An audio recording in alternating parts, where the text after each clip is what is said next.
അനുദിന വിശുദ്ധർ ഫെബ്രുവരി 27 സെവില്ലയിലെ വിശുദ്ധ ലിയാണ്ടർ. സ്പെയിനിലെ കാർത്താജനയിലെ ഒരു കുലീന കുടുംബത്തിലായിരുന്നു വിശുദ്ധ ലിയാണ്ടർ ജനിച്ചത്.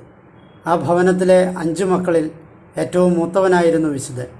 വളരെ ചെറുപ്പത്തിൽ തന്നെ വിശുദ്ധൻ ആശ്രമജീവിതം സ്വീകരിച്ചു. അനവധി വർഷങ്ങൾ ആശ്രമത്തിൽ ചിലവഴിച്ച വിശുദ്ധൻ ജീവിതത്തിൽ ഉന്നത ബിരുദവും വിശുദ്ധ ലിഖിതങ്ങളിൽ അഗാധ പാണ്ഡിത്യവും നേടി. ഈ ഗുണങ്ങൾ വിശുദ്ധനെ സെവില്ലയിലെ സഭയുടെ തലപ്പത്തെത്തിച്ചു. എന്നാൽ തൻ്റെ ജീവിതത്തിലെ ഈ മാറ്റം വിശുദ്ധൻ്റെ ജീവിത രീതിയിൽ ഒരു വ്യതിയാനവും വരുത്തിയില്ല. ഏകാന്തവാസത്തോടുള്ള അദ്ദേഹത്തിൻ്റെ ഇഷ്ടം വർദ്ധിച്ചു വന്നു. ആ കാലഘട്ടത്തിൽ സ്പെയിൻ വിസിഗോത്തുകളുടെ നിയന്ത്രണത്തിലായിരുന്നു. കത്തോലിക്ക വിശ്വാസികളല്ലാതിരുന്ന ഇവർ പോകുന്നിടത്തെല്ലാം തങ്ങളുടെ വിശ്വാസ സമ്പ്രദായം പ്രചരിപ്പിച്ചിരുന്നു. 100 വർഷമായി സ്പെയിനിൽ ഈ സമ്പ്രദായം നിലനിൽക്കുമ്പോഴായിരുന്നു വിശുദ്ധൻ അവിടുത്തെ മെത്രാനായത്.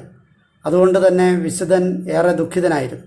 എന്നിരുന്നാലും തൻ്റെ പ്രാർത്ഥനകളും കഠിന പ്രയത്നം വഴിയായി രാഷ്ട്രത്തെ കത്തോലിക്ക വിശ്വാസത്തിലേക്ക് കൊണ്ടുവരുന്നതിനും അതിനുള്ള ഒരു പ്രധാന ഉപകരണമായി വർത്തിക്കുവാനും വിശുദ്ധന് സാധിച്ചു.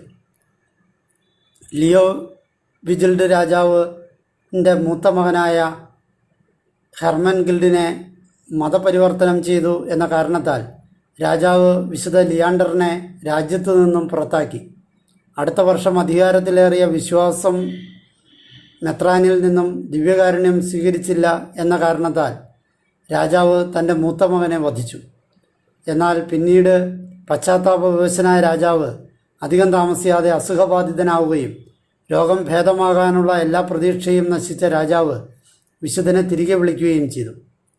തൻ്റെ മകനെ വിശ്വാസ ജീവിതത്തിലേക്ക് നയിക്കുവാനുള്ള ചുമതല വിശുദ്ധനെ ഏൽപ്പിക്കുകയും ചെയ്തു.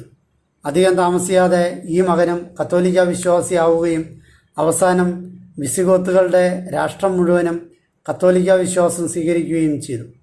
നവോത്ഥാനം കൈവരുത്തുന്നതിനും വിശുദ്ധിയെ പോഷിപ്പിക്കുന്നതിനും ഒരേപോലെ ഉത്സാഹവാനായിരുന്നു വിശുദ്ധൻ.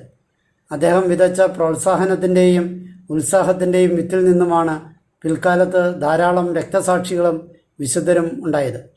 ശവകുടീരത്തിലെ ശിലാലിഖിതത്തിൽ നിന്നും ഏതാണ്ട് 596 ഫെബ്രുവരി 27 സ്പെയിനിലെ ഈ ദൈവിക മനുഷ്യൻ മരണപ്പെട്ടത് എന്ന് മനസ്സിലാക്കാം. 3-ാം നൂറ്റാണ്ട് മുതലേ സെവില്ലയിലെ ക്രിസ്തീയ സഭ വളരെ ശക്തമായിരുന്നു. നിർമ്മാണത്തിൻ്റെ കാര്യത്തിലും അലങ്കാരത്തിൻ്റെ കാര്യത്തിലും അവിടുത്തെ കത്തീഡ്രൽ സ്പെയിനിലെ മറ്റു ദേവാലയങ്ങളിൽ വെച്ച് ഏറ്റവും പ്രൗഢഗംഭീരവുമാണ്.